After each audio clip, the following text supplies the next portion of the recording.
نحمده ونصلي ونسلم على رسوله الكريم اما بعد فاعوذ باللہ من الشیطان الرجیم بسم اللہ الرحمن الرحیم الصلاۃ والسلام علیک یا رسول اللہ وعلی آلک واصحابک یا نور اللہ صلی اللہ تعالی علیہ وسلم۔ خلیفہ اعلیٰ حضرت ملک العلماء حضرت علامہ مولانا ظفر الدین محدث بخاری علیہ رحمۃ اللہ باری، اعلیٰ حضرت امام احمد رضا خان فاضل بریلوی رضی رحمۃ اللہ علیہ کی سادات کرام سے محبت و عقیدت کا ایک واقعہ نقل کرتے ہوئے ارشاد فرماتے ہیں کہ اعلیٰ حضرت امام احمد رضا خان فاضل بریلوی رحمۃ الرحمن کے یہاں مجلس میلاد مبارک کے میں سادات کرام کو بنسبت اور لوگوں کے 2 گنا حصہ بر وقت تقسیم شیرنی تقسیم ہوتے وقت ملا کرتا تھا، اور اسی کا اتباع اہل خاندان بھی کرتے ہیں۔ ایک سال بموقع 12ویں شریف ربیع اول ہجوم میں سید محمود خان صاحب علیہ رحمہ کو خلاف معمول اقراہا ایک حصہ یعنی 2 تشتریہ شیرنی کی بلا قصد پہنچ گئی۔ موصوف خاموشی کے ساتھ لے کر سیدھے حضور کی خدمت میں حاضر ہوئے اور عرض کیا، حضور کیا کہ یہاں سے آج مجھے عام حصہ ملا؟ فرمایا، سید صاحب تشریف رکھیں، اور تقسیم کرنے والے کی فوراً طلبی ہوئی اور سخت اظہار ناراضی فرماتے ہوئے ارشاد فرمایا، ابھی ایک سینی تھال میں جس قدر اس سے آ سکے بھر کر لاؤ۔ چنانچہ فوراً تعمیل ہوئی۔ سید صاحب نے عرض بھی کیا کہ حضور میرا مقصد نہ تھا، ہاں قلب دل کو ضرور تکلیف ہوئی جسے برداشت نہ کر سکا۔ فرمایا، سید صاحب یہ شیرینی تو آپ کو قبول کرنا ہوں گی، ورنہ مجھے سخت تکلیف رہیں گی۔ اور قاسمی شیرنی تقسیم کرنے والے سے کہا کہ ایک آدمی کو سید صاحب کے ساتھ کر دو جو اس خوان تھال کو مکان پر پہنچا آئے۔ انہوں نے فوراً تعمیل کی۔ یقیناً سید زادے کی اس تعظیم و تکریم سے اعلیٰ حضرت امام احمد رضا خان فاضل بریلوی رضی اللہ تعالیٰ عنہ کے عشق رسول کا بخوبی اندازہ لگایا جا سکتا ہے۔ یہ تو ان کے عشق رسول کی ایک چھوٹی سی جھلک ہے، ورنہ آپ رحمۃ اللہ علیہ نے عشق رسول میں ڈوب کر بد مذہبوں اور گستاخان رسول کی سرکوبی کے لیے اپنے زور قلم سے جو جہاد فرمایا اور تحریریں لکھی، ان کا ایک ایک لفظ محبت رسول میں ڈوبا ہوا نظر آتا ہے۔ اور حقیقت تو یہ ہے کہ اعلیٰ حضرت عظیم المرتبت رحمۃ اللہ علیہ کے عشق رسول کے تمام پہلوؤں کو بیان ہی نہیں کیا جا سکتا کہ آپ رحمۃ اللہ علیہ ایک طرف تو مدح حبیب کبریا صلی اللہ علیہ وسلم میں ہدایت کے بخشش جیسا خوبصورت نعتیہ دیوان لکھتے ہیں، تو دوسری طرف اپنے علم کے بحر بے قرار سے رحمت عالم نور مجسم صلی اللہ علیہ وسلم کی شان میں عرضہ سرائی کرنے والوں کو دندان شکن جوابات دے کر اپنے محبوب کا دفاع کرتے ہیں۔ کبھی الدولۃ المکیہ بالمادۃ الغیبیہ جیسی کتاب لکھ کر بإذن پروردگار غیبوں پر خبردار صلی اللہ علیہ وسلم کی شان و عظمت کا چرچا کرتے ہیں، تو کبھی تمہید الایمان و حسام الحرمین جیسی کتابیں لکھ کر گستاخان رسول پر بجلیاں گراتے ہیں اور ان کا قلع قمع کرتے ہیں۔ الغرض آپ رحمۃ اللہ علیہ کی زندگی عشق رسول کا ایسا چراغ ہے جس کی روشنی میں عاشقان رسول ہمیشہ عشق و محبت کی راہیں طے کرتے رہیں گے انشاءاللہ عز و جل۔ میرے آقا کریم علیہ الصلوۃ والسلام کے پیارے دیوانوں،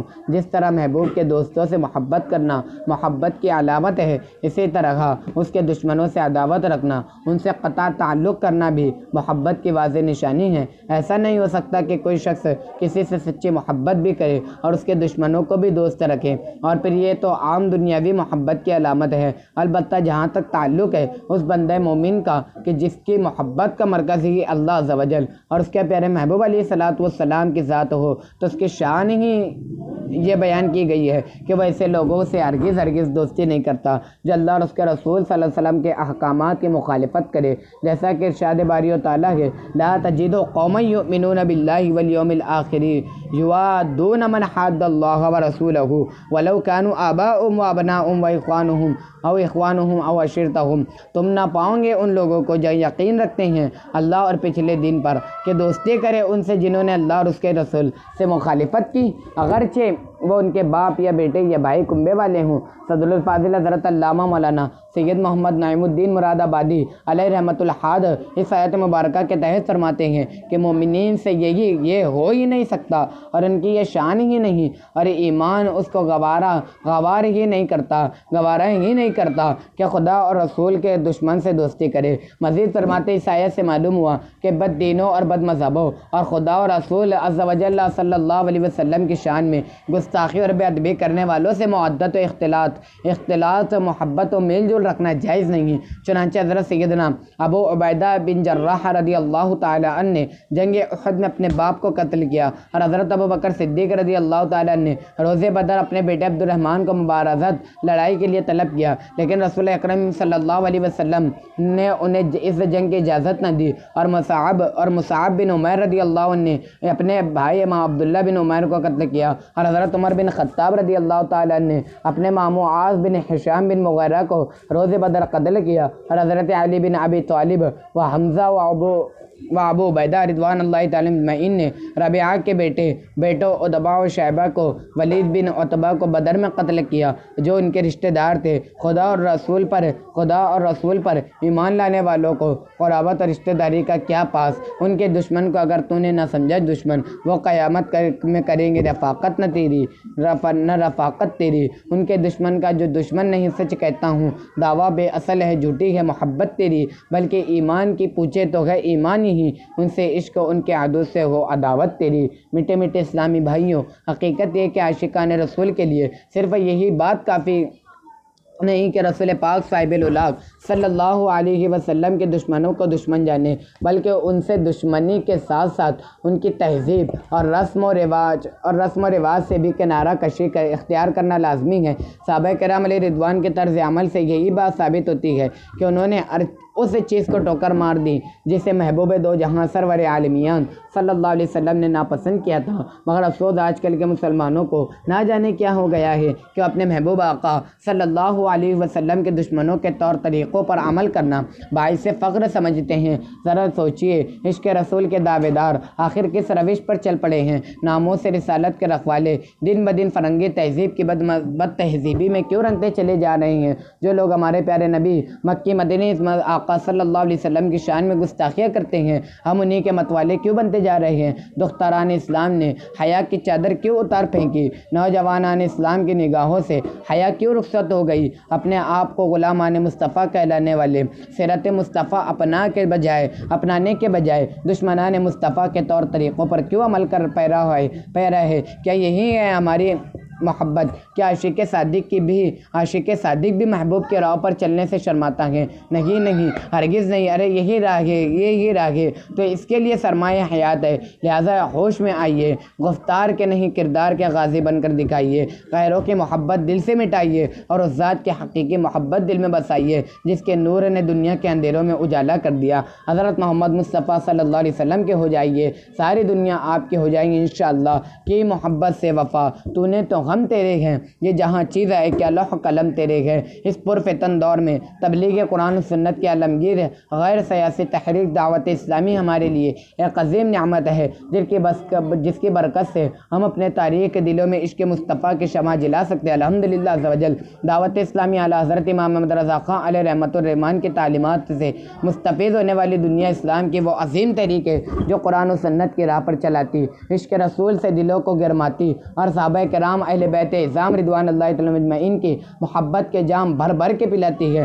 اس مدنی پاکیزہ ماحول کی برکت سے نہ جانے کتنے ہی بد عقیدہ لوگ اپنے باطل عقائد سے توبہ کر کے سنی صحیح العقیدہ بن گئے۔ آپ بھی اس ماحول سے ہردم وابستہ ہو جائیے۔ آئے ترغیب و تحریض کے لیے ایک مدنی بہار آپ کو سناتا ہوں۔ تحصیل پالیا پنجاب پاکستان کے مقیم اسلامی بھائی کے بیان کا خلاصہ یہ ہے کہ دعوت اسلامی کے مدنی ماحول سے وابستہ ہونے سے قبل بد مذہبوں کی صحبت میسر تھی، جس کی نوست سے تعظیم انبیاء کرام علیہم الصلاۃ والسلام اور محبت اولیاء اعظام رحمۃ اللہ السلام کے علاوہ سے محروم تھا۔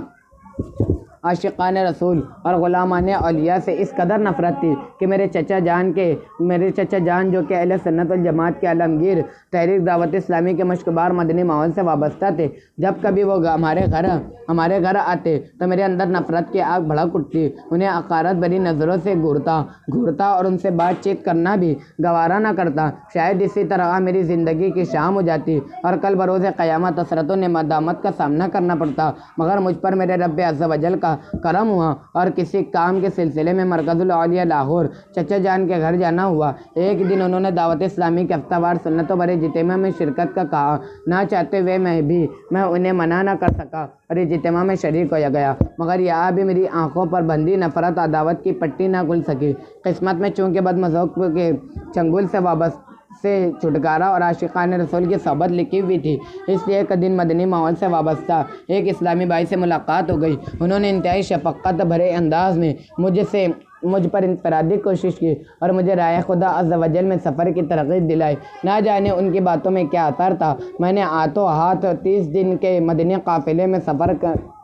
کی، نہ صرف حامی بری بلکہ مدنی قافلے کا مسافر بھی بن گیا۔ الحمدللہ عز و جل عاشقان رسول کا قرب تو کیا ملا، میری زندگی کا ڈھنگ ہی بدل گیا۔ پرسوز بیانات اور پیاری پیاری نعتیں اور میٹھی میٹھی سنتیں سیکھنے سکھانے کے مدنی حلقوں نے تو میری سوچ کا محور ہی بدل دیا۔ میں حب خدا اور عشق مصطفیٰ کی شمع روشن ہو گئی اور مجھے ایک قلبی سکون ملنے لگا۔ آنکھوں پر بندھی بغض عداوت کی پٹی کھل گئی اور دعوت اسلامی سے نفرت محبت میں بدل گئی۔ سر پر امامہ شریف کا تاج سجا لیا اور شیخ طریقت امیر اہل سنت بانی دعوت اسلامی دامت برکاتہم العالیہ سے مرید ہو کر آپ کے دامن کرم سے وابستہ ہو گیا۔ مدنی قافلے سے واپسی پر میں نے بد مذہبوں سے میل جول ختم کر لیا اور اپنا ظاہر و باطن مزید ستھرا کرنے کے لیے تربیتی کورس میں داخلہ لے لیا۔ اللہ عز و جل ہم سب کو پیارے پیارے آقا مدینے والے مصطفیٰ صلی اللہ علیہ وسلم سے سچی محبت کرنے اور ان کی سنت اپنانے کی توفیق عطا فرمائے، ان کی سچی غلامی عطا فرمائے۔ وآخر الدعوانا ان الحمدللہ رب العالمین، آمین بجاہ النبی الکریم وصلی اللہ علیہ وسلم۔